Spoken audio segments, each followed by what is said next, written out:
Olá, muito boa noite a todos. O meu nome é Patrícia Coelho e sou gestora de produto da categoria dos produtos de doença venosa da Stada Portugal. Antes de mais, quero agradecer em nome da Stada a presença de todas as farmácias aqui presentes e também, em especial, a presença do Dr. Tony Soares, médico especialista em angiologia e cirurgia vascular no Hospital Beatriz Ângelo e que será um dos principais palestrantes deste webinar relacionado então com a doença venosa crónica e trombose venosa superficial e o papel e a intervenção da farmácia, portanto o vosso papel.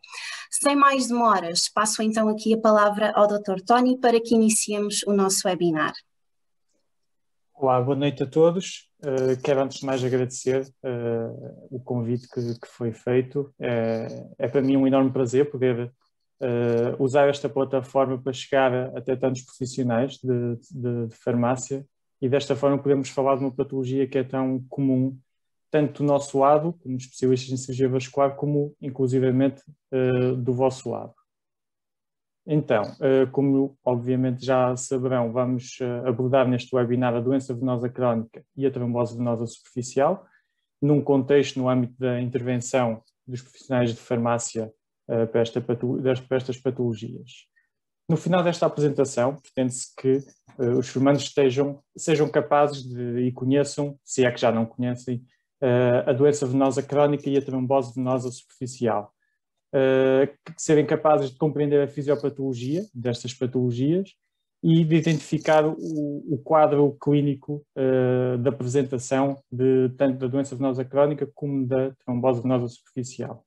E, por fim, saber abordar estas patologias no contexto da farmácia, que acaba por ser um local onde muitas vezes estes doentes acabam por recorrer, por acabar por ser um sítio onde por vezes se sentem bastante mais seguros e muitas vezes é um sítio onde é muito mais acessível para eles poder procurar ajuda.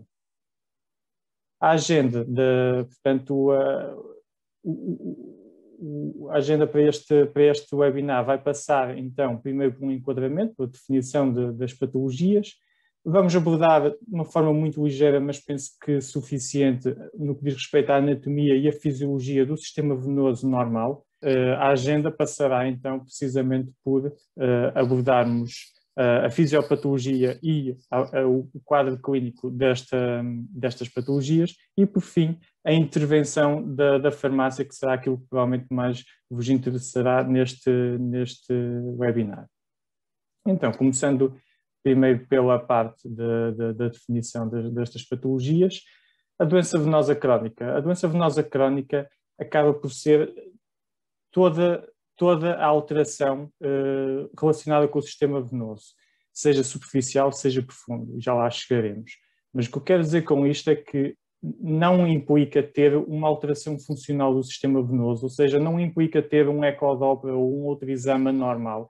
Basta, por exemplo, aqueles doentes que se apresentam com os vulgarmente designados de derrames, que na verdade são telangiectasias, portanto, aqueles derrames vasculares que os doentes às vezes se queixam, mesmo que não tenham mais nenhuma outra alteração, já se enquadram na doença venosa crónica.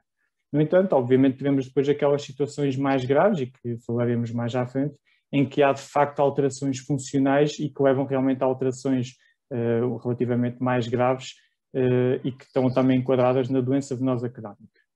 Depois temos a trombose venosa superficial. O que é a trombose venosa superficial? Nada mais nada menos do que uma oclusão de um segmento de veia do sistema venoso superficial, ou seja, já vou falar à frente, temos o sistema venoso superficial e o venoso profundo, e neste caso é importante perceber que uma trombose venosa superficial é muito diferente da trombose venosa profunda. Precisamente por afetar as veias que estão mais superficiais, acabam por muitas vezes se manifestar com um processo inflamatório local, o rubor, o calor, a dor, e daí muitas vezes ser designado também por tromboflebite superficial. Trombose, flebe vem da parte venosa, em latim, e de inflamação, portanto uma inflamação associada à trombose venosa, no setor superficial. Então, relativamente à questão da anatomia, só mesmo para frisar, Aqui vamos falar essencialmente só do sistema venoso. E isto é importante frisar porquê? Porque muitos doentes há uma enorme confusão, e acho que isto é importante também passar esta mensagem, há uma enorme confusão com o termo, com o conceito de má circulação, que acaba por nem ser sequer um conceito que nós usamos, mas a má circulação entre os doentes acaba por ser muita coisa. E depois provavelmente já tiveram situações de doentes que aparecem muito preocupados a dizer que têm má circulação, que alguém lhe terá dito que tinham problemas de varizes e que estavam muito preocupados que um dia podiam, porque conheciam um tio, um avô, um pai, o que seja, que também teve má circulação e que acabou com uma gangrena e acabou com uma cirurgia de amputação. É muito importante perceber que esses doentes que foram sujeitos a esse tipo de cirurgias mais radicais são doentes que habitualmente ou quase sempre tinham patologia arterial, portanto, nada a ver com patologia venosa. Podiam ter patologia venosa por acaso, no entanto, aquilo que realmente levou a essa situação dramática está relacionada com a patologia arterial. E é importante às vezes frisar isto e explicar e confortar estes doentes que às vezes só têm a doença venosa, de que pode ter realmente algumas sequelas, mas não estamos a falar de situações tão radicais como estas que os atormentam muitas vezes.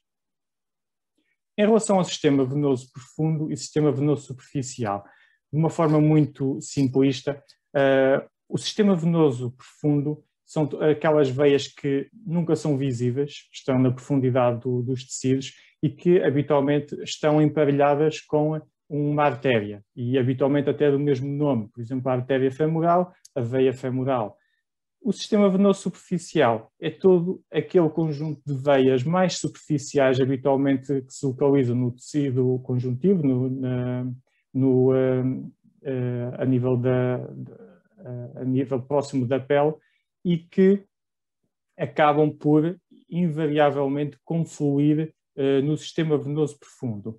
Como é que isso acontece? Muitas vezes acabam por, a própria veia, de forma normal, acaba por confluir diretamente no sistema venoso profundo.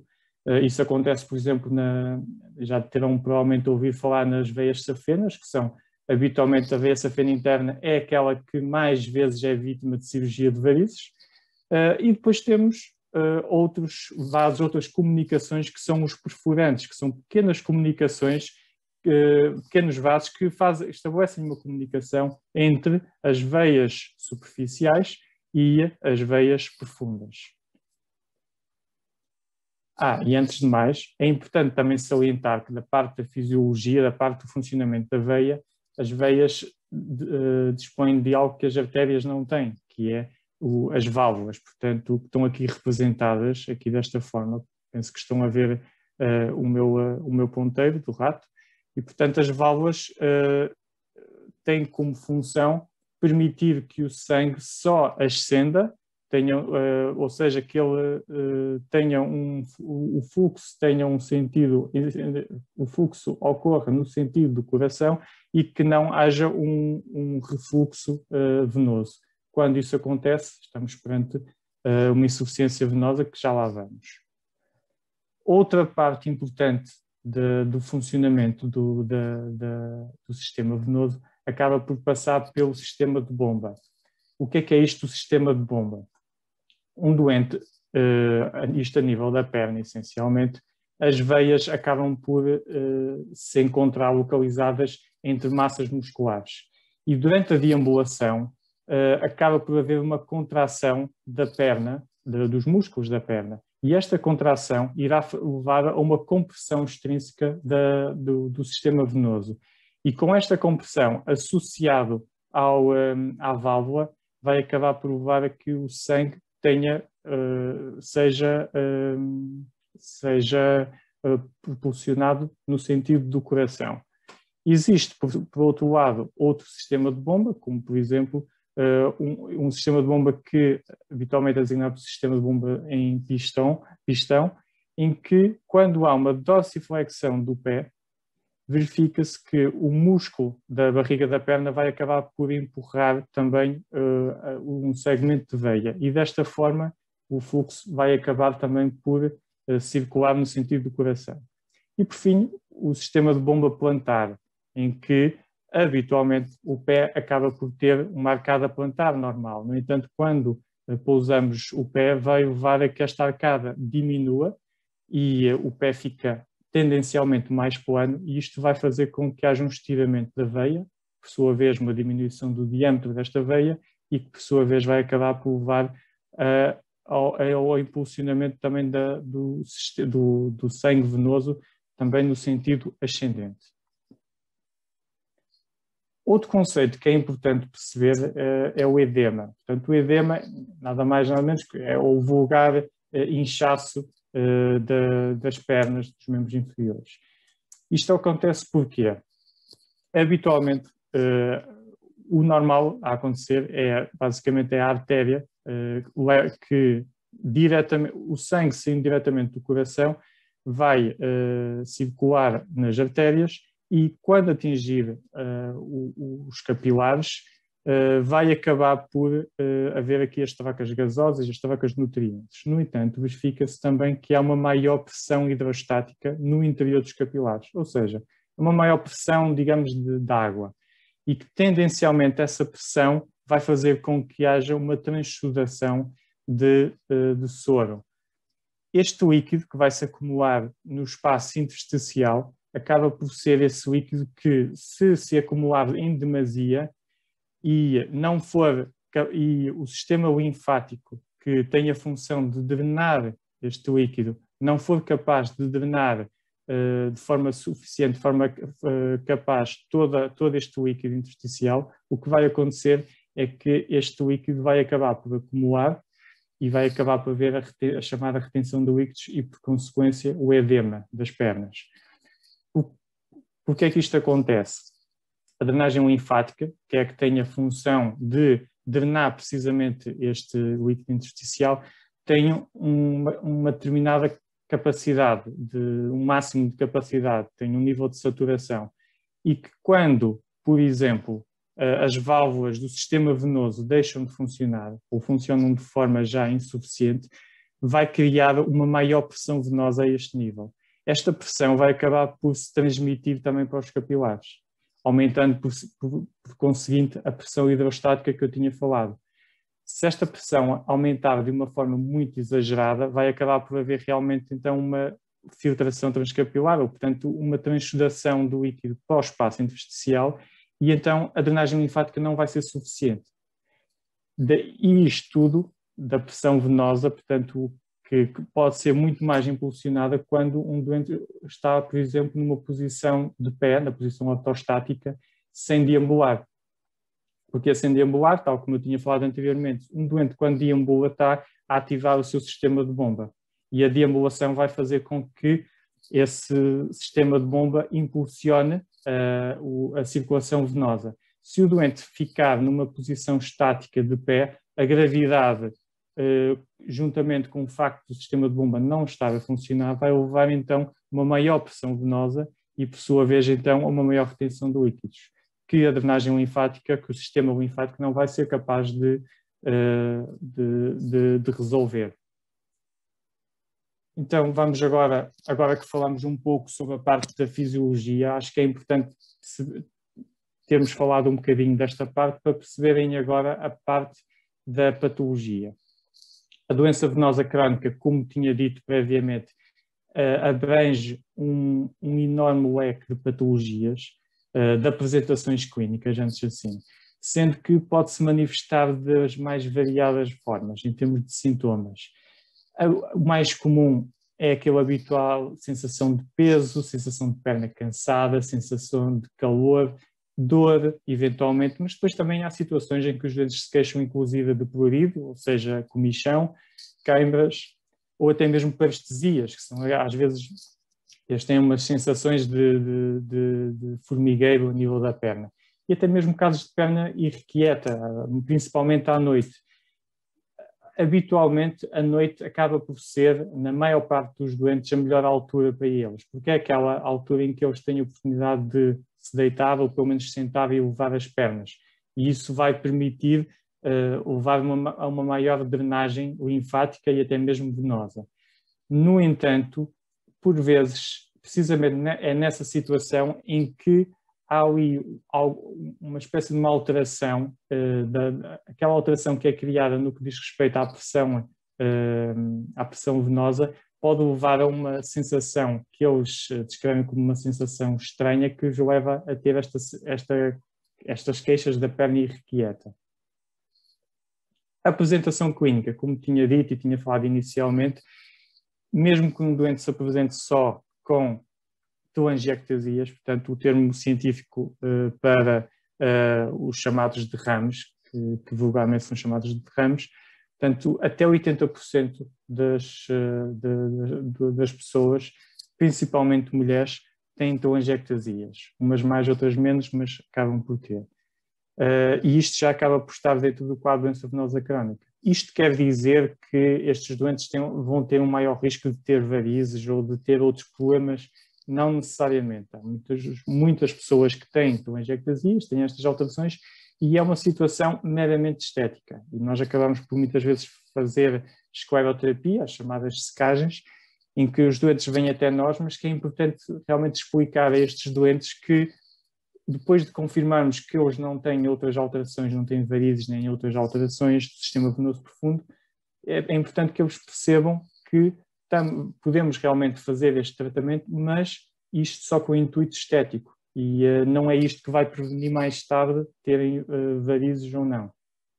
Depois, cerca de 20 a 60% dos doentes com doença venosa crónica têm varizes. As varizes tronculares, que são aquelas que são as mais comuns, com esta apresentação aqui da imagem, e depois 5% dos doentes com doença venosa crónica têm insuficiência venosa crónica. É aqui que quero também frisar um pouco aqui estes dois conceitos, que por vezes se confundem facilmente. Insuficiência venosa crónica não é o mesmo de doença venosa crónica. Na verdade, a insuficiência venosa crónica agrupa-se dentro da doença venosa crónica. Portanto, a insuficiência venosa crónica é nada mais, nada menos que todos aqueles doentes que se apresentam ou com edema, portanto, o inchaço da perna, com alterações da pele, aquela hiperpigmentação, como se podem ver aqui nesta imagem, uma hiperpigmentação da pele, habitualmente na face interna da perna, ou mesmo as úlceras, portanto, as úlceras venosas. Esses são os doentes que estão dentro da chamada insuficiência venosa crónica. E, portanto, mesmo doentes com varizes, se tiverem só varizes e não tiverem queixas de edema da perna ou de alterações da pele, não são considerados doentes com insuficiência venosa crónica. E, por fim, aquela apresentação que é mais rara na doença venosa crónica, mas que infelizmente é aquela que acaba por ter muito mais impacto na vida dos doentes, que são as úlceras venosas. As úlceras venosas conseguem ter um enorme impacto na qualidade de vida destes doentes. E não é só pela dor que, em alguns casos, pode causar, apesar de que a maior parte das vezes estes doentes chegam a ter, esta é uma úlcera bastante simples, não quis estar a pôr aqui imagens demasiado exageradas, mas há situações de úlceras que conseguem atingir uma boa parte da perna, cerca de 20, 30% da perna. Quando eu me refiro à perna, refiro-me desde o pé até ao joelho. E isto são úlceras que, mesmo não causando dor, obrigam a trocas de pensos 2, 3, às vezes 4, 5 vezes por semana, porque são úlceras que por vezes são muito transsudativas, que acabam por manter os pensos sempre muito úmidos, então obrigam uma troca constante destes pensos, o que obriga a que estes doentes estão constantemente a recorrer aos cuidados de saúde primários e muitas vezes ao contexto hospitalar. E por vezes, como são úlceras que acabam por demorar muito a encerrar, acabam por como estão muito tempo ativas e abertas, acabam por levar a um maior risco de infectar. Então acabam por muitas vezes ser doentes que têm também que fazer períodos de antibióticos. Portanto, são doentes que acabam por ficar rapidamente muito saturados e por vezes com um impacto psicológico muito importante por causa desta situação das úlceras. E por isso é que é muito importante quando encontramos doentes que ainda não têm úlceras, mas já têm, por exemplo, estas alterações a nível da pele, é muito importante realmente sensibilizar estes doentes a procurarem ajuda, no sentido de poderem tomar determinadas medidas para prevenir que mais tarde venham a desenvolver estas úlceras. E depois de terem uma vez úlceras, o risco de voltarem a ter recidivas é exponencialmente mais alto. Eu decidi acabar por também falar aqui um bocadinho da classificação de CEAP. Não é para vocês saberem a classificação, mas vou aproveitar a classificação para falar da doença, para explicar um bocadinho a forma de apresentação da doença venosa crónica e um pouco da etiologia e fisiopatologia. A classificação CEAP foi desenvolvida mais para ser usada até no âmbito científico, para artigos científicos e etc. Sendo que, em termos clínicos, acabamos por usar mais a parte do C do CEAP, que é a clínica. Portanto, que praticamente acaba por ser aquilo que nós estivemos até agora a falar e que é muito fácil para nós, em diário clínico, acabar por explicar o doente com doença venosa crónica C3 e assim transmitimos imediatamente a ideia que é um doente que está neste patamar da doença, com queixas já de edema da perna. Depois, a parte do CEAP é de etiologia, ou seja, qual é a fonte do problema. Neste caso, temos essencialmente primária, portanto, quando a etiologia é primária, que é a mais comum, que são aqueles doentes que simplesmente desenvolvem a doença de varizes, o que seja, sem nenhuma razão necessariamente aparente. Depois, por outro lado, há a causa secundária. Causas secundárias de doença venosa crónica, a mais habitual é a trombose venosa. Portanto, doentes que tiveram uma trombose venosa, habitualmente a trombose venosa profunda e não a superficial, como estamos aqui a falar, mas que acabam por ter, muitas vezes mais tarde, implicações no sistema venoso superficial destes doentes e no profundo, e acabar por desenvolver varizes e as alterações que já falámos, como o edema, alterações da pele e mesmo úlceras. E depois temos a congénita, portanto a doença venosa crónica congénita, que é muito mais rara e que acho que vai um bocadinho além do âmbito aqui desta apresentação. Em relação à anatomia, é aquilo que já tínhamos falado, portanto a mais comum é a superficial, ou seja, quando afeta o sistema venoso superficial, as veias, aquelas veias que habitualmente são as safenas e os seus confluentes, ou seja, os seus colaterais. E depois temos o sistema venoso profundo, aquelas veias mais profundas que habitualmente têm como parelha, digamos, uma artéria com o mesmo nome. E por vezes as perfurantes, que são aquelas comunicantes que eu tinha referido, que fazem a comunicação entre o sistema venoso superficial e o sistema venoso profundo. Há doentes que, habitualmente, o mais comum, como eu disse, é a doença ser provocada por alterações no sistema venoso superficial. No entanto, há doentes que podem ter até uma combinação destas três, que infelizmente existe. Isso são situações bastante mais dramáticas, porque é muito mais difícil conseguir controlar a clínica e as queixas destes doentes. E por fim, a patofisiologia, ou seja, o que é que causou, o que é que está a causar toda esta situação. Temos a parte refluxiva, ou seja, o refluxo, que eu já fiz alguma referência quando estava a falar do funcionamento das válvulas.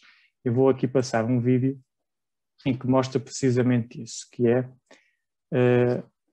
a válvula, naturalmente, a função dela é impedir que haja então um refluxo do sangue, portanto, que ele só ascenda. No entanto, quando esta deixa de ser funcional, acaba por permitir que o sangue, que haja algum retorno venoso. E é precisamente isto que nós testamos quando fazemos, por exemplo, um ecodoppler, um exame de imagem, que nos permite precisamente visualizar em tempo real isto a acontecer. Quando nós constatamos isto, vamos acabar por constatar que realmente é muito provável que o doente já tenha estas alterações, portanto, que é a típica imagem da tortuosidade das varizes.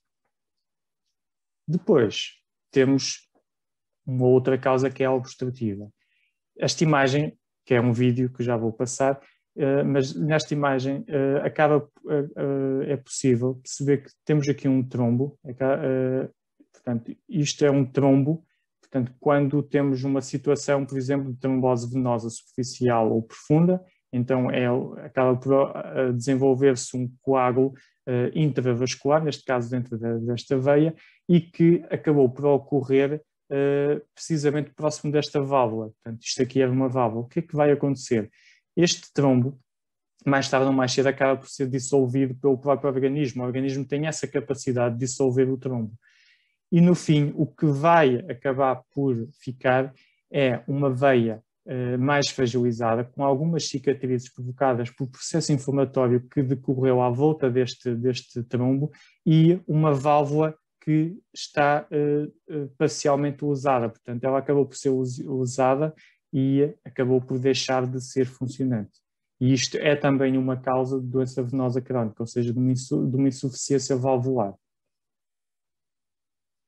O tratamento da doença venosa crónica. O tratamento, o primeiro, e aquele que está nas nossas mãos, oferecer ao doente de forma imediata, quase independentemente das circunstâncias, é cuidados como a hidratação das pernas. Estes doentes têm tendencialmente a pele muito seca, já inerente à patologia que têm.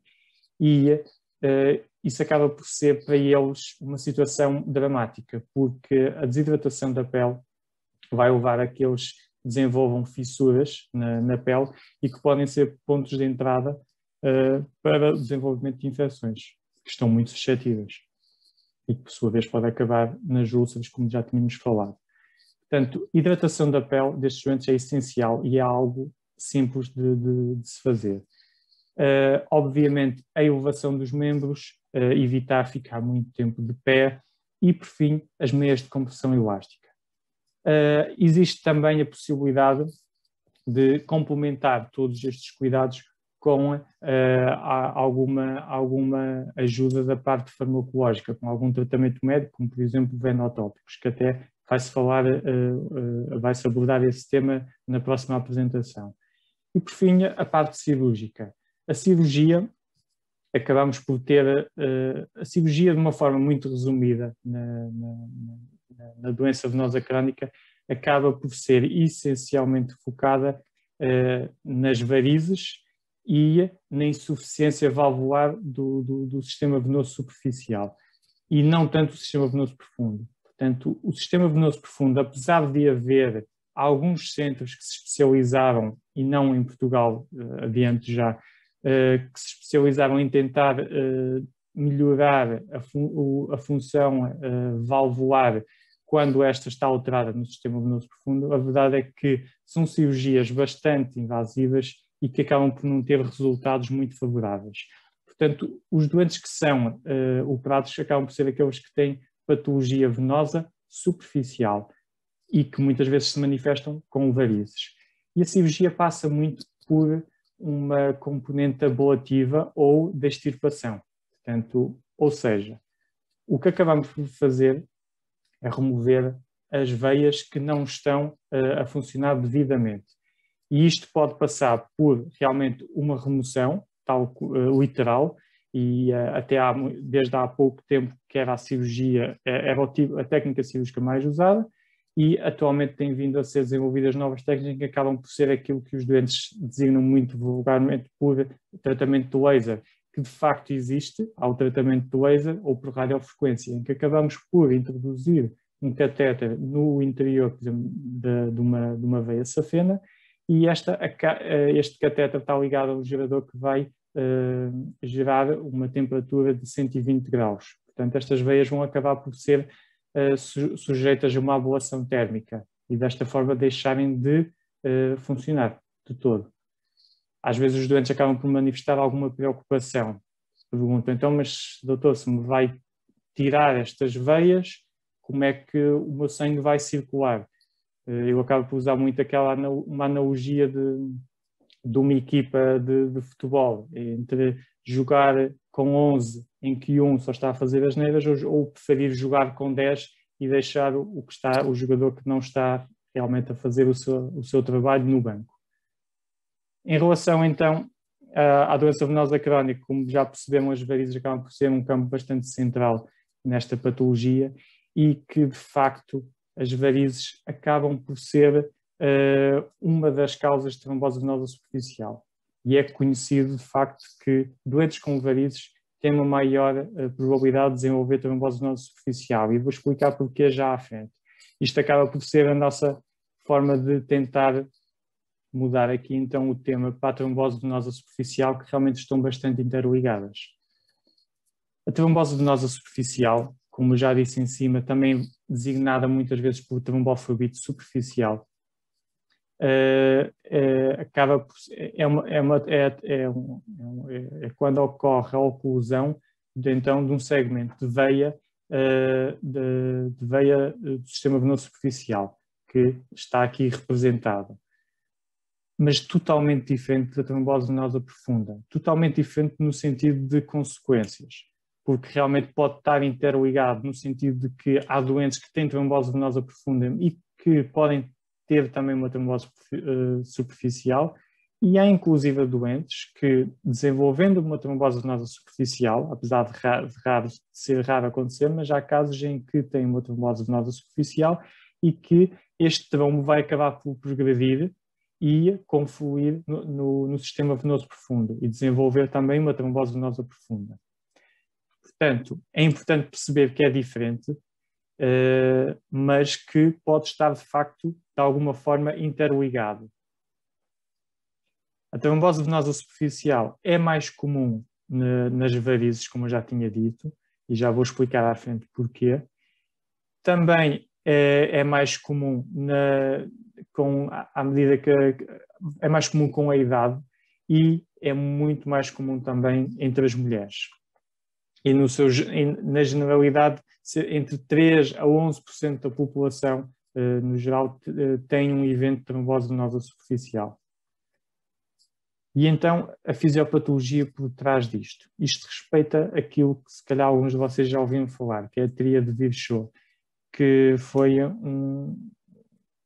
alguém que constatou que os 3 fatores principais para desenvolver uma trombose, portanto um coágulo, de forma anormal, é ou a estase, ou seja, quando o fluxo de sangue ocorre de uma forma muito lenta, e isto acontece nas varizes. Portanto, a variz acaba por ser uma dilatação venosa. Quando há uma maior dilatação das veias, tendencialmente o fluxo vai ser muito menor. Isto acaba por ser um bocadinho como um rio. O rio, onde tem, quando as margens estão mais afastadas, a corrente do rio também é muito mais lenta do que quando estas margens se aproximam. Portanto, acontece o mesmo com as varizes.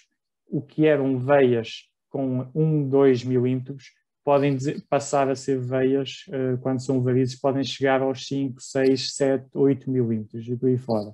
E o que acaba por desenvolver uma maior estase venosa.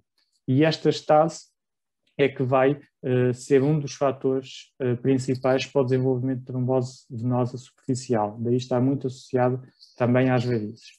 Por outro lado, há outras situações, como por exemplo o trauma. Já com certeza já ouviram falar de situações como doentes que, por exemplo, foram submetidos a uma cirurgia ortopédica e no próprio dia e nos dias a seguir, e mesmo quando têm alta, continuarem a fazer, por exemplo, um hipocoagulante, uma heparina de baixo peso molecular, precisamente para prevenir eventos de trombose. Neste caso, mais trombose venosa profunda, que é o que os preocupa mais, mas também poderá ser trombose venosa superficial. E porquê? Precisamente pela questão do trauma. A cirurgia acaba por ser uma agressão também, é um tipo de agressão. Mas também há doentes, e ainda vi recentemente um doente em que teve um acidente de trabalho com um simples impacto na perna e que esse impacto acabou por causar uma trombose venosa superficial. E depois há o fator da coagulação. Há doentes que têm alterações da coagulação, que são muitas vezes geneticamente, que são hereditárias e que são doentes que têm um bocadinho mais tendência para terem desenvolverem coágulos e, portanto, trombose. E depois há outros fatores extrínsecos, como, por exemplo, os contraceptivos orais. Uma das suspeitas para haver mais casos de tromboses venosas superficiais nas mulheres é não só a sua questão hormonal, que é diferente do homem, mas também o uso generalizado dos contraceptivos orais, que é das primeiras ações que nós temos nestas doentes, que quando chegam até nós com uma trombose venosa, que é remover os contraceptivos orais. Portanto, a trombose venosa superficial, como eu disse, pode vir a complicar-se numa trombose venosa profunda, que por sua vez pode-se complicar num tromboembolismo pulmonar. Ou então pode mesmo complicar-se numa progressão da própria trombose venosa superficial, ou seja, uma trombose venosa superficial que por vezes está presente só ali num segmento de veia de 2, 3, 4 centímetros, se não for tomada nenhuma atitude, este trombo pode progredir. E é precisamente essa progressão que nos preocupa, porque por vezes ele pode se estender até ao sistema venoso profundo, porque tal como eu disse inicialmente, na parte da anatomia venosa, as veias superficiais invariavelmente vão acabar por comunicar com o sistema venoso profundo. Neste slide, podemos então ver que cerca de 6 a 8% dos casos de trombose venosa superficial acabam por desenvolver um outro evento tromboembólico, trombose venosa profunda, um tromboembolismo pulmonar, ou então uma progressão já da trombose venosa superficial. E está demonstrado, e isto é relativamente recente, que a hipocoagulação destes doentes, mesmo em doses mais baixas, durante 45 dias diminui para menos de 1% destes eventos tromboembólicos. A apresentação clínica da trombose venosa superficial, vocês provavelmente estão relativamente familiarizados, acaba por ser muito aquele típico cordão venoso que está endurecido à palpação. Muitas vezes é uma variz que até é fácil às vezes comparar, porque são doentes que têm várias varizes e precisamente naquele local onde eles se queixam é um cordão que está mais endurecido. E se palparmos uma outra variz ao lado, vamos constatar que realmente ela não está de todo endurecida. Associada a esta apresentação, estes doentes têm dor precisamente nesse local, têm um maior rubor, calor e até mesmo algum inchaço localizado. Habitualmente o edema é localizado e não é habitualmente um edema em que abrange toda a perna. Às vezes estes doentes podem também ter um edema da perna, mas porque eventualmente têm varizes e têm insuficiência venosa crónica. Mas estou a dizer isto porquê? Porque aqueles doentes em que têm a trombose venosa profunda, ou seja, quando há um desenvolvimento de um trombo no sistema venoso profundo, aí é que está muito mais frequentemente associado a um edema de toda a perna, seja de toda a perna, portanto, do joelho para baixo, como sendo mesmo até de todo o membro inferior, envolvendo inclusive a coxa. O diagnóstico imagiológico, apesar do diagnóstico ser essencialmente clínico para a trombose venosa superficial, não para a profunda é essencial uma imagem, é essencial realizar um ecodoppler, mas na trombose venosa superficial a importância do ecodoppler não é tanto às vezes o diagnóstico, mas mais do que tudo precisamente a exclusão da trombose venosa profunda, que só é feito realmente com o ecodoppler. Em relação ao tratamento, falei já um pouco em cima em relação ao tratamento, portanto a hipocoagulação tem vindo cada vez mais a ser defendida. Até então era muito usado os anti-inflamatórios, não esteroides, no sentido de diminuir um bocadinho o processo inflamatório da trombofobia, que está associada à inflamação, diminuir um bocadinho também a dor destes doentes, mas a verdade é que não fazia muito mais do que isso. A hipocoagulação tem vindo a demonstrar, como já disse, peço desculpa, que diminui o risco de haver novos eventos tromboembólicos, seja então a progressão da trombose venosa superficial, seja uma trombose venosa profunda ou até mesmo um tromboembolismo pulmonar. Neste momento, no que diz respeito, só por curiosidade, às guidelines, eles ainda são um bocadinho, defendem-se ainda um bocadinho, e o que eles procuram explicar é que só defendem a hipocoagulação quando estamos a falar de uma tromboflebite em que abrange mais de 5 centímetros de extensão. E isto habitualmente muitas vezes conseguimos constatar isso em termos clínicos, mas por vezes os sinais inflamatórios que vemos, por exemplo, imaginem, à palpação vemos que o doente tem cerca de 3 centímetros de extensão, mas no ecodoppler constatamos que esse trombo tem uma maior extensão, mas que a inflamação só se localiza num determinado local. O controle da analgesia é muitas vezes importante para estes doentes e o tratamento tópico também poderá levar a uma melhoria dos sintomas locais. E agora, por fim, a intervenção da farmácia. Portanto, o que é que um profissional de farmácia poderá fazer perante doentes que possam queixar tanto de uma como de outra patologia. É importante, primeiro de tudo, identificar o problema, e é tudo o que viemos agora a falar até agora foi um bocadinho nessa tentativa de serem capazes de identificar o problema, informar o doente daquilo que vocês suspeitam que eles possam ter e então intervir. A intervenção passa, obviamente, por orientar estes doentes para os cuidados de saúde primários. No entanto, vocês podem fazer enquanto isso acontece ou não acontece. Infelizmente, muitas vezes estes doentes até acabam por não chegar a procurar os cuidados de saúde primários e vocês já podem fazer muita coisa antes disso. Uma das coisas, então, é o ensino de cuidados no cotidiano. Já falei um bocadinho disso, mas só para reforçar. Portanto, há pequenos cuidados que às vezes os doentes não valorizam muito, mas que se realmente eles começarem a fazer vão notar a diferença. E então são pequenas coisas como evitar o ortostatismo prolongado, ou seja, evitar que fiquem muito tempo de pé, parados, estáticos. Portanto, o que eu costumo dizer aos doentes é, se é para estar de pé, se é para se levantar, é para andar, e sempre que seja para estar parado, então que se sentem e que façam a elevação dos membros. Incentivar a deambulação. Isto é muito importante. Porquê? Precisamente por aquela questão que falámos inicialmente do sistema de bomba, do músculo da perna. Um doente em deambulação está precisamente a incentivar a circulação venosa.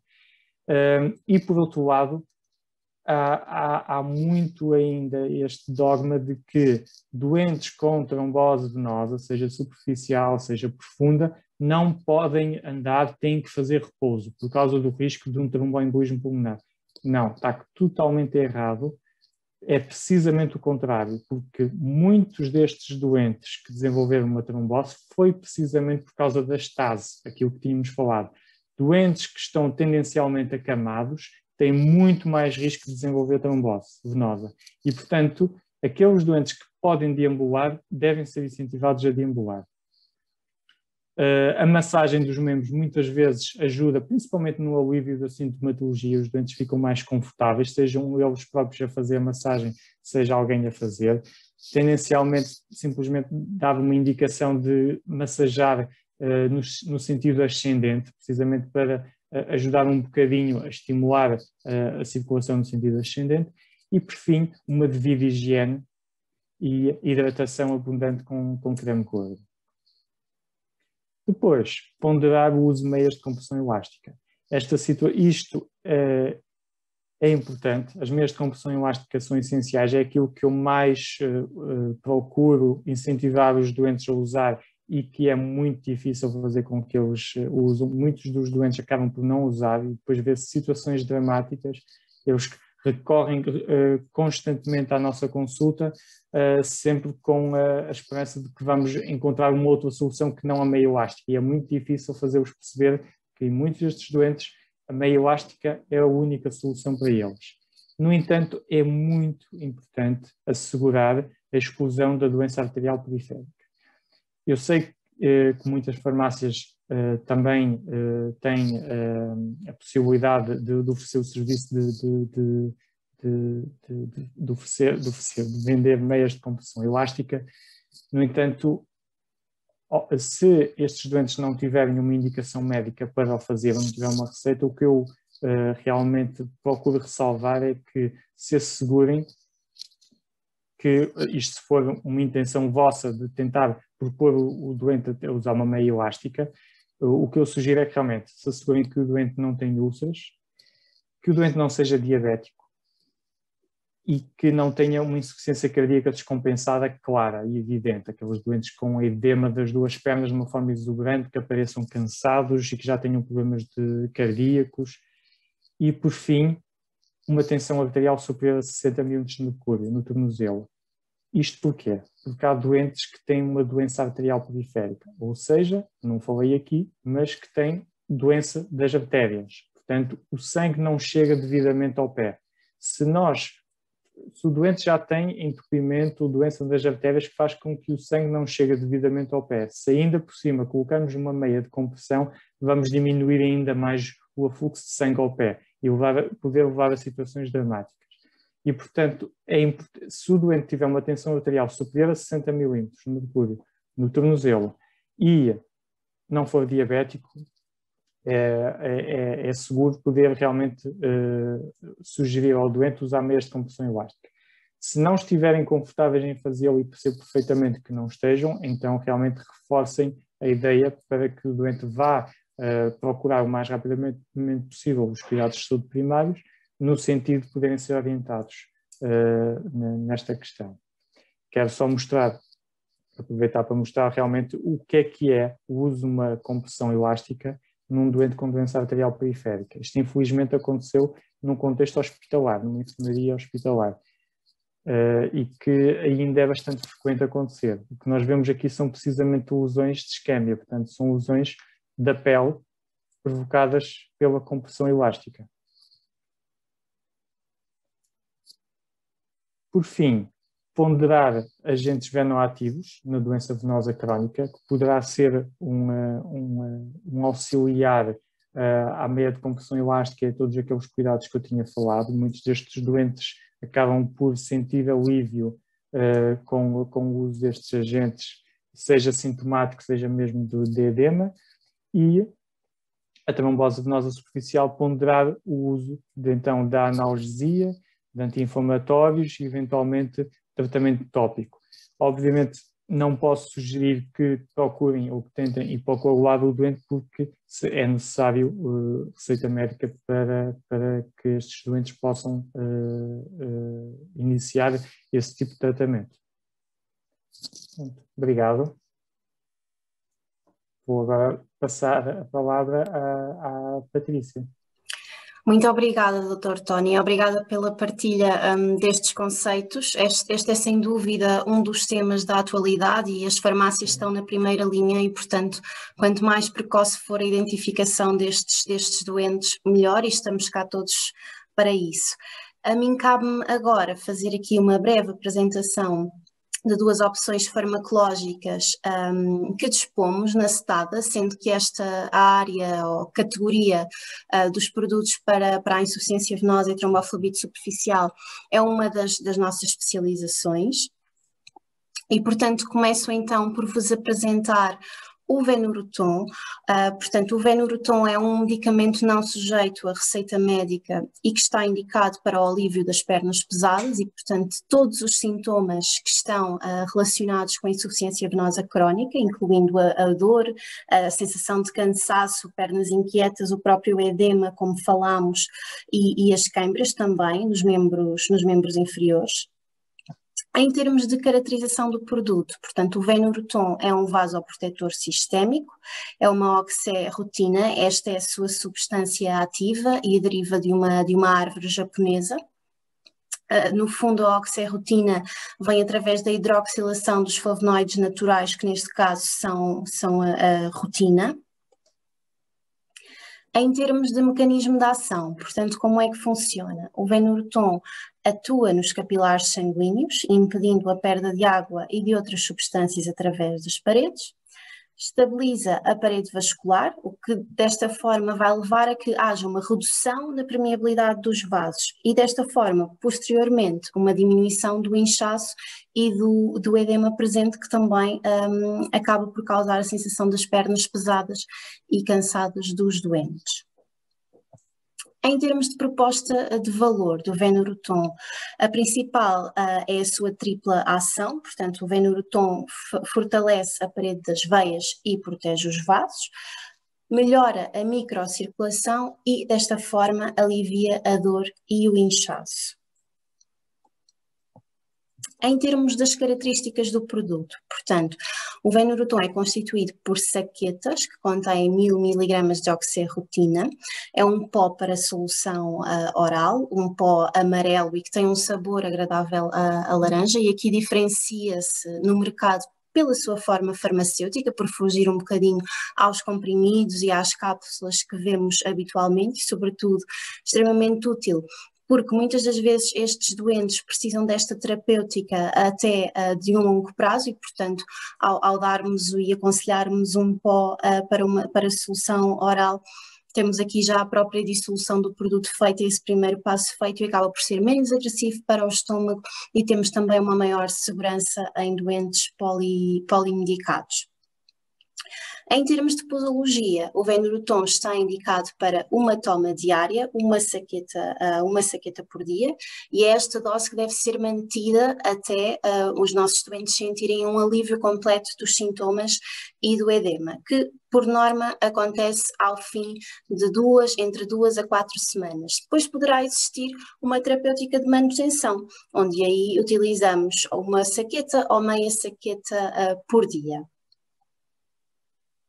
Em termos de população pediátrica e também pela própria patologia em si, percebem que não está enquadrado, não é? À partida não é suposto haver crianças com este tipo de queixas e, portanto, o próprio produto não tem indicação para isso. Em termos de contraindicações, apenas a hipersensibilidade à substância ativa, portanto, à oxirrotina ou a algum dos excipientes que exista no produto. E de ressaltar aqui as advertências e precauções especiais de utilização, portanto, e também como o Dr. Tony referiu, doentes que tenham edemas nos membros inferiores provocado, por exemplo, por doenças cardíacas, renais ou hepáticas, não deverão utilizar Venuroton. Portanto, aqui estamos a falar de outra patologia, de outra causa, e não devemos misturar aqui as coisas. Em termos de interações medicamentosas, eu gostava de salientar que a oxirrotina não interfere com anticoagulantes varfarínicos e, portanto, também aqui dá-nos alguma segurança no aconselhamento, porque muitas das vezes estes doentes podem estar a fazer este tipo de medicação. Em termos de gravidez e amamentação, o Venuroton não deve ser utilizado nos primeiros 3 meses de gravidez, ok? Não existe problema em utilizar nos meses posteriores, mas o primeiro trimestre não tem qualquer indicação.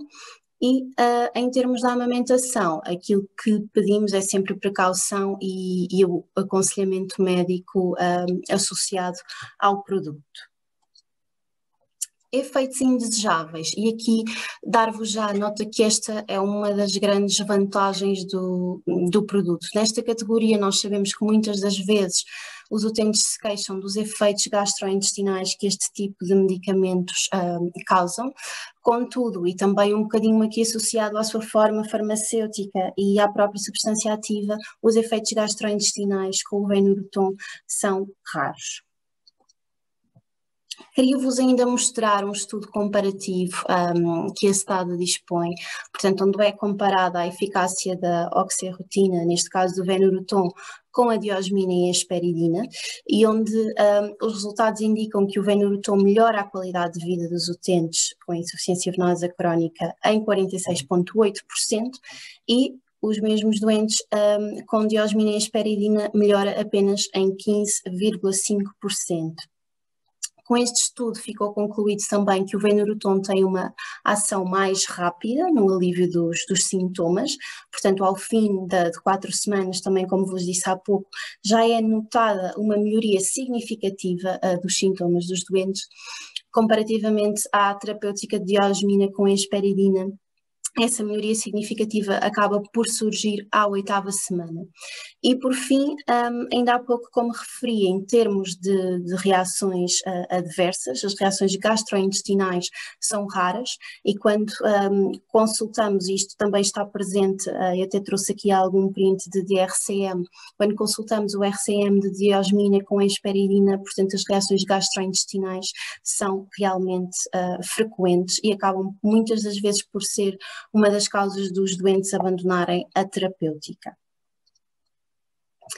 Passando então para o iridoide, um pouco, portanto, vimos o Venuroton posicionando na insuficiência venosa crónica e agora iridoide posicionando a tromboflebite superficial. O iridoide, neste caso o gel, penso que já é um produto bem conhecido por todos vós, é também um medicamento não sujeito a receita médica, cuja substância ativa é o polissulfato de mucopolisacáridos e está indicado para o tratamento dos sintomas de distúrbios venosos superficiais, o síndrome varicoso, também os próprios hematomas, nódoas negras, distensões e contusões. Salvo diferente indicação médica, o iridoide deve ser aplicado uma ou várias vezes ao dia sobre a zona afetada, pelo facto de ser em gel, a sua capacidade de absorção é muito, muito rápida e também tem um efeito refrescante.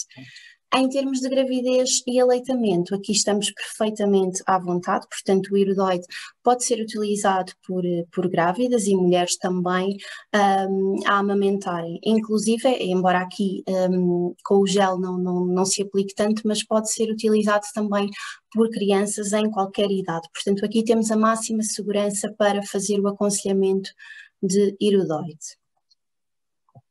Por fim, dar-vos uma nota relativamente ao mecanismo de ação, então, da substância ativa do iridoide. O polissulfato de mucopolisacáridos tem um efeito antitrombótico, portanto, ele atua sobre os alvos específicos dos processos da coagulação e da fibrinólise. Tem também uma ação anti-inflamatória, baseada na inibição das enzimas catabólicas e na atuação sobre os sistemas das prostaglandinas, portanto, como qualquer AINE atua, e promove também a regeneração do tecido conjuntivo, isto porque ativa a síntese de células mesenquimatosas e normaliza a capacidade de fixar a água da substância intercelular. Desta forma, portanto, o iridoide previne a formação de trombos superficiais, promovendo a sua absorção, contraria também os processos inflamatórios locais e acelera aquilo que são a reabsorção dos hematomas e edemas que existem. Desta forma, contribui então para a regeneração funcional das estruturas de todo o tecido conjuntivo.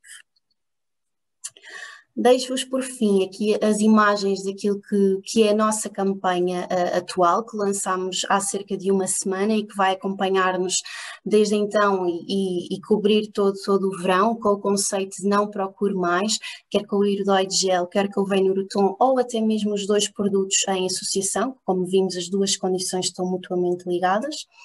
E dizer-vos que qualquer informação ou qualquer material que necessitem nas vossas farmácias, que toda a equipa citada está disponível para vos fazer chegar. Vamos então agora passar aqui à parte das vossas dúvidas. Agradeço também desde já a todos. Dr. Tony, vou ver então aqui, que tenho estado atento ao longo do webinar e já temos aqui muito boas questões. Vamos então começar. Então, temos aqui uma farmacêutica que nos diz: boa noite, os utentes que apresentam úlceras venosas apresentam quase sempre uma pele muito frágil. A hidratação faz alguma diferença ou ajuda a reforçar a pele para evitar novas úlceras? Sim, eu fiz referência a isso. Aliás, eu penso que exatamente depois a mesma pessoa acabou por constatar que eu já tinha respondido à pergunta, mas acho que é sempre importante reforçar realmente essa ideia, que precisamente por esta pele ser muito frágil, é essencial a hidratação desta pele. E a hidratação, no mínimo, uma vez por dia. Muitas vezes estes doentes acabam por beneficiar, inclusive, 2 vezes por dia.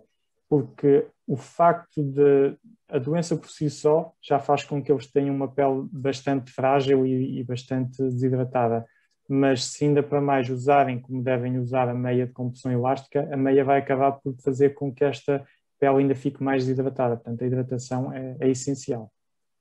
Sim, e aproveitava também para perguntar, em termos de aplicação do creme ou de massagem, existe alguma orientação, algum movimento específico que as pessoas devem tentar fazer?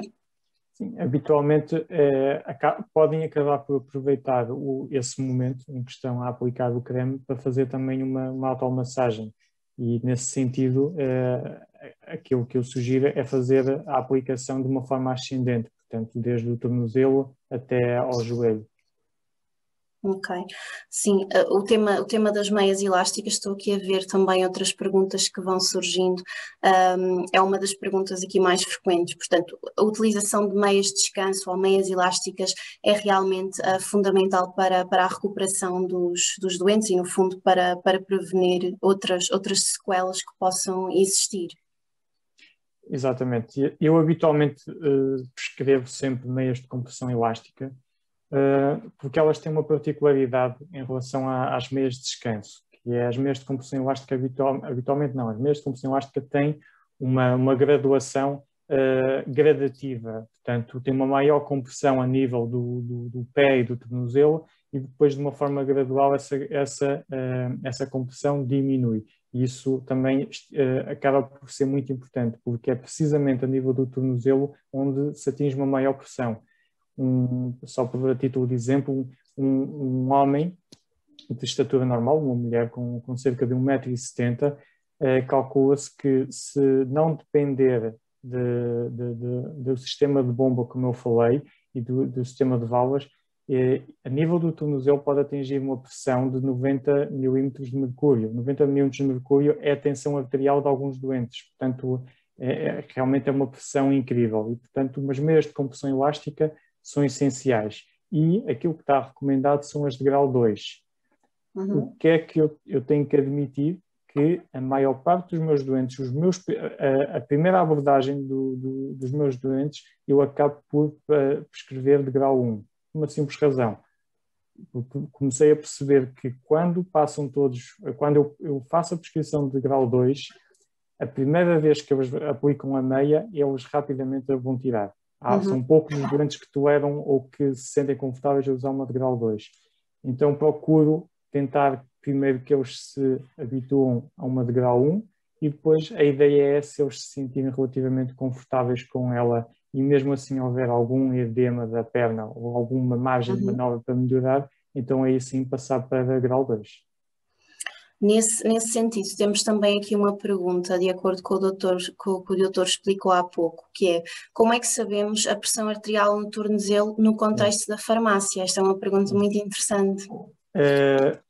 Seria usar um esfigmomanómetro automático, é a forma, e aplicando no tornozelo, vai ser o próprio esfigmomanómetro vai acabar por conseguir detectar ou a artéria tibial anterior ou a artéria tibial posterior, tal como quando se aplica no braço e ele detecta a artéria braquial.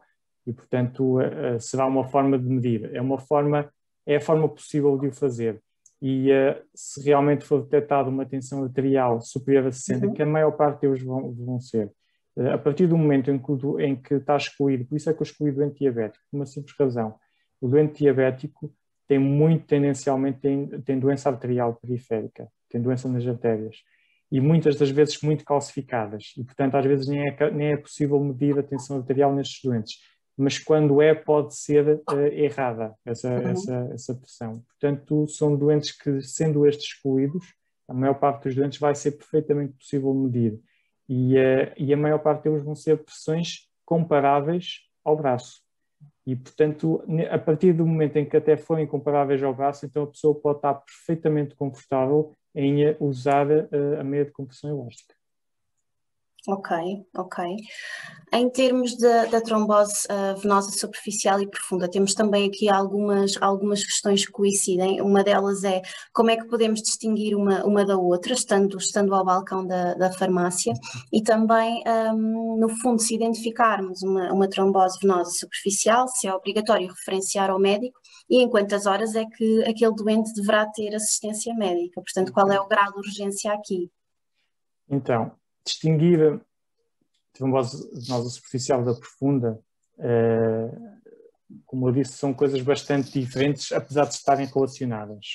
O que é que eu quero dizer com isto? Um doente com uma trombose venosa superficial vai manifestar uma clínica habitualmente muito característica e que dificilmente foge disso, que é apresentar um processo inflamatório localizado, habitualmente num trajeto varicoso, portanto numa variz ou num trajeto venoso, mesmo que não seja variz, mas muitas vezes vê-se mesmo muito bem delineado, precisamente onde se vê a parte inflamada, e que é um cordão, como eu tinha dito, endurecido à palpação, doloroso e com bastante ruborizado, portanto com eritema e com dor.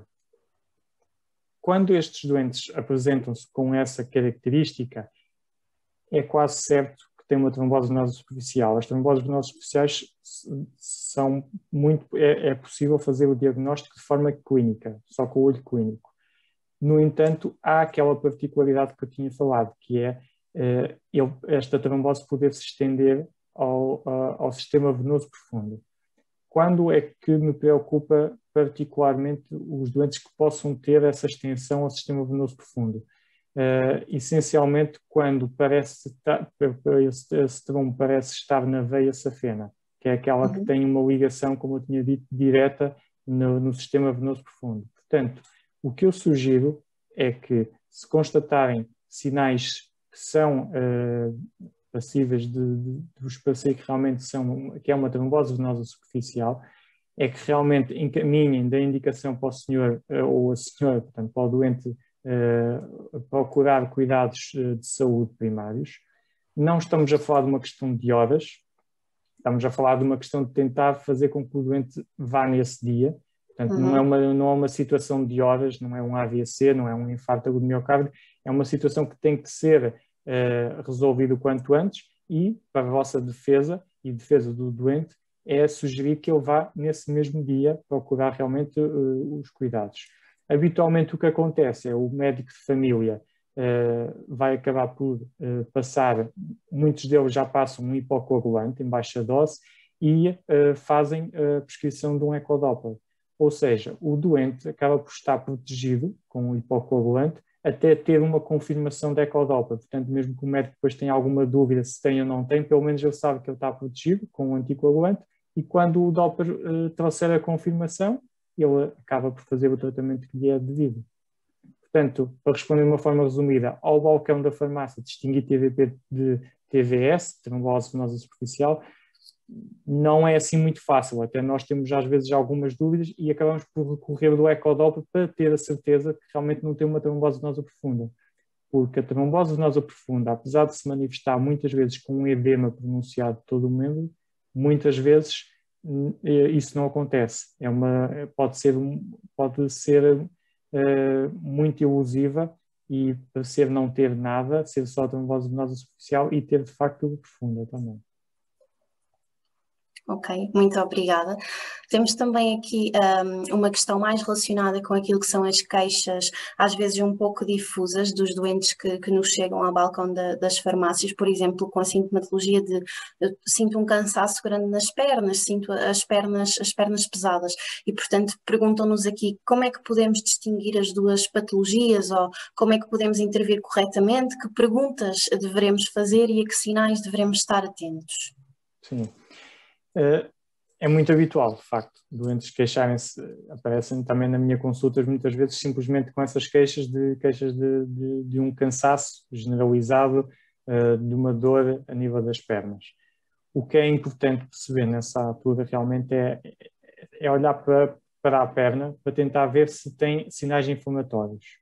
Se constatarem que o doente não tem sinais inflamatórios evidentes, até pode ter umas varizes, pode ter até um ligeiro edema, mas na outra perna também tem um ligeiro edema, e não tem assim propriamente nenhuma alteração da pele relevante. Pode ser simplesmente um quadro realmente de doença venosa crónica, um quadro de varizes, em que por vezes, e vocês vão acabar por constatar muito isto, estes doentes de varizes vão começar a aparecer muito agora na altura do verão com este tipo de queixas. E se não houver sinais inflamatórios, mais uma vez, e não houver um edema muito assimétrico em relação à outra perna, é um doente que podem realmente sugerir estes cuidados mais generalizados para alívio da patologia venosa e procurar saber se são doentes que até se já são seguidos ou não por causa da patologia venosa, porque muitos destes doentes já são seguidos. E se assim for, para procurarem a ajuda do médico assistente, mais para controle de sintomas. Se virem que têm sinais inflamatórios, se é aquele rubor que eu tinha falado, a dor, ou então se tem um edema da perna francamente assimétrico relativamente ao outro, então aí o que vocês devem fazer é sugerir que eles recorram aos cuidados de saúde primários. É isso. Sim, faz todo o sentido, sim. Temos também aqui algumas perguntas relativamente à idade de utilização do iridoide e do Venuroton. Portanto, o iridoide pode ser utilizado por crianças sem qualquer problema, de qualquer idade, e o Venuroton tem indicação, portanto, não está indicado na população pediátrica, portanto, a partir dos 18 anos. Seguindo também aqui a nossa listagem de perguntas. Dr. Tony, temos aqui, diria eu, um caso clínico em que nos dizem uma doente telefonou-me a queixar de muitas dores do joelho para baixo, com a perna dura há 3 dias. Andou bastante e teve as pernas expostas ao sol. Como não pude observar a perna, não sei se tem derrames ou varizes, indiquei a elevação das pernas, assim como a possível toma de um Venom ativo. Deve ser orientada para o médico ou a recomendação de Venom ativo com meias de descanso é suficiente? A relação da perna dura, aqui o importante é realmente esclarecer se essa perna dura, se ela a comparar essa perna com a perna contralateral, se realmente está mais volumosa. Se for uma perna que está francamente mais demasiada em relação à anterior, e se foi algo que apareceu assim repentinamente, pelo que pareceu foi assim, terá sido há 3 dias, o que eu sugiro é que realmente a senhora seja vista, porque o que me preocupa aqui mais é poder ter a doente uma trombose venosa profunda e ter desenvolvido um edema exuberante da perna. Se for uma doente que já tem história de varizes, que esta perna não está propriamente mais edemaciada do que a outra e que simplesmente está com mais cansaço e que até respondeu muito bem às indicações que lhe foram dadas de elevação das pernas, se houve uma boa resposta e já não tem propriamente tanto essas queixas, é algo realmente que se calhar a considerar, a ponderar ela vir a ser vista, mas mais num intuito de um dia ser encaminhada para a cirurgia vascular se for necessário algum tipo de tratamento. Sim, no fundo, para fazer aqui o seguimento. Sim. Temos também uma pergunta agora relacionada com a tromboflebite superficial e com que tipo de fármacos tópicos posso aconselhar ao balcão da farmácia. Não percebi, desculpa. A questão é que, no caso de uma tromboflebite superficial, que tipo de fármacos tópicos é que eu poderei aconselhar ao balcão, ou que deverei aconselhar, sim? É assim, em relação a fármacos tópicos, não costumo aconselhar no caso das tromboflebites superficiais. Nas tromboflebites superficiais, o que eu aconselho habitualmente, o que eu prescrevo acaba por ser muito frequentemente o hipocoagulante, as meias de compressão elástica se houver edema, mas às vezes nesta altura os doentes nem sequer toleram por causa da dor associada. E obviamente a hidratação. Muitos destes doentes acabam por, quando chegam até mim, já estar a fazer algum tipo de agentes venotópicos. Portanto, sim, para o próprio alívio dos sintomas, não é? É essa a grande distinção, sem dúvida. Ainda no seguimento desta temática, temos também como é que eu posso distinguir, através da observação da perna, um caso de trombose venosa superficial de uma insuficiência venosa crónica. Exato. Basicamente acaba por ser aquilo que eu tenho que eu já tinha referido, que a trombose venosa superficial acaba por ter os sintomas muito localizados numa área da perna. Uma insuficiência venosa crónica acaba por se manifestar de uma forma mais generalizada na perna. Como eu estava a dizer, insuficiência venosa profunda, insuficiência venosa crónica não é necessariamente as varizes. Só as varizes por si só não é uma insuficiência venosa. Uma insuficiência venosa é quando o doente já tem um edema, e quando ocorre o edema, é o edema da perna toda, e quando eu digo a perna, quero dizer a circunferência da perna e do joelho, essencialmente até ao joelho. Habitualmente a coxa não é tão frequente, ficar demasiada. E, portanto, eles acabam por se manifestar com edema generalizado. Se for uma tromboflebite, se tiver edema, é o edema muito localizado, que se vai constatar à volta da zona que já está muito ruborizada e com dor e do cordão venoso, portanto, que está endurecido. E depois as outras alterações de uma insuficiência venosa crónica são aquela hiperpigmentação, que se constata, é muito habitual estes doentes, às vezes já é uma preocupação deles, os doentes que começam a aparecer varizes e começam a perguntar se vão ficar com manchas escuras como tinha a mãe deles. Portanto, isso é um risco realmente de acontecer com o desenrolar, com o desenvolvimento desta patologia. Portanto, essencialmente, de uma forma resumida, uma tromboflebite habitualmente tem uma manifestação mais localizada, enquanto que a insuficiência venosa crónica manifesta os seus sintomas em toda a perna. Exatamente, sim. Voltando ainda aqui ao tema das meias de compressão, que existem realmente aqui algumas dúvidas, perguntam-nos se as pessoas podem utilizar estas meias durante a prática de exercício físico e também aquilo que se costuma muitas vezes ver durante viagens e longas viagens até de avião. Em relação ao exercício físico, habitualmente nessa altura, para essa situação eu acabo por dar um bocadinho o doente a escolher. Como é um momento em que eles estão a fazer exercício, em que também querem sentir às vezes algum tipo de liberdade para determinados movimentos, podem não se sentir confortáveis em usar. E às vezes até se sentem confortáveis em usar outro tipo de meias de contenção que já usariam antes. Basicamente o que eu acabo por negociar com eles é, a partir do momento em que eles, depois de fazerem o exercício, voltem a pôr a meia, ótimo. Mas não é impeditivo de usar meias de compressão elástica durante o exercício.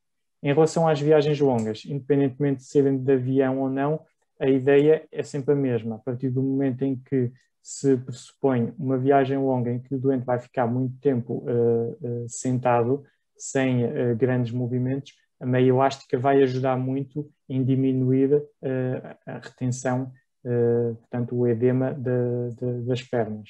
E o mesmo se aplica para aquelas pessoas que, por exemplo, têm determinado tipo de trabalhos, inclusive os farmacêuticos, que acabam por estar muito tempo de pé em frente a um balcão. Portanto, sim. Sem dúvida, sem dúvida, que são uma das principais populações que sofre com este tipo de patologias devido às horas elevadas que passam em pé. E estamos mesmo aqui no final do nosso webinar. Se calhar, puxando aqui um bocadinho este último tema que falámos do próprio farmacêutico, antes de fazer o agradecimento e nos despedirmos, diria também, Dr. Tony, que conselho dá aos próprios farmacêuticos que passam tantas horas em pé, de que forma é que eles também se podem proteger aqui um bocadinho destas duas patologias e, no fundo, evitar futuras sequelas? Exato. É assim, isto já pensando eventualmente em farmacêuticos que ainda não têm doença venosa, porque se tiverem doença venosa são todas estas indicações que demos até agora. Aqueles que realmente, felizmente, ainda não têm essa patologia. Só para frisar um ponto que é, não há necessariamente nenhuma indicação de forma comprovada que nos possa dizer que uma determinada atitude vai fazer com que não tenham varizes mais tarde. Mas isto às vezes, o facto de não haver estudos a demonstrar isso não quer dizer que também há estudos a demonstrar o contrário. O problema é que ainda não há evidência para isso, mas de uma forma teórica é fácil perceber que aquelas pessoas que estão mais tempo de pé, sujeitas à enorme pressão venosa a que são sujeitas pela posição que estão, tendencialmente vai levar muito provavelmente a uma maior dilatação das veias e, por conseguinte, a insuficiência venosa. Sabemos que as pessoas, como os farmacêuticos ou seguranças ou outro tipo de trabalhos em que estão mais tempo de pé, são as pessoas que nos aparecem mais, de facto, à consulta. Se é porque têm mais varizes, se é porque têm mais risco de ter varizes, ou será que é porque são doentes que, precisamente por estarem nessa posição, sofrem mais e aqueles que não estão não sofrem tanto. Independentemente disso, a meia de compressão elástica, neste caso grau 1, é aquela que eu sugiro, e não precisam de graus de compressão maiores a partir do momento em que não têm nenhuma patologia. Outra coisa importante que por acaso reparo agora que estão a perguntar, até que nível usar a meia elástica? Isso é um ponto que muitas vezes perguntam. Basta até ao joelho, portanto, até imediatamente abaixo do joelho. Porquê? Tal como já devem ter percebido, refiro muitas vezes no webinar à perna. A perna, anatomicamente falando, é só do joelho do pé ao joelho. E, de facto, é aquela onde se desenvolve toda a sintomatologia. Muito dificilmente há edema da coxa. Quando há, habitualmente até há uma trombose venosa profunda.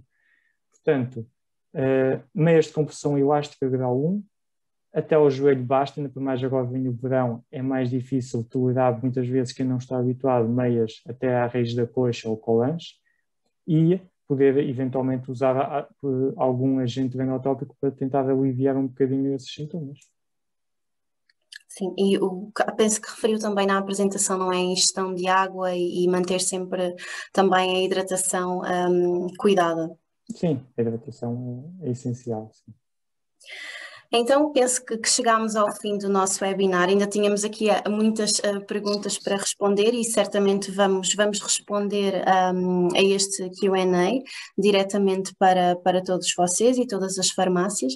A mim resta-me agradecer a colaboração do Dr. Tony e mais uma vez de toda a partilha de experiências e destes conceitos extremamente úteis. E em nome da STADA Portugal, agradecer também a todas as farmácias presentes no webinar. Muito obrigada pela vossa presença. Obrigado. Obrigada, pelo Dr. convite. Tony. Muito obrigada. Obrigado.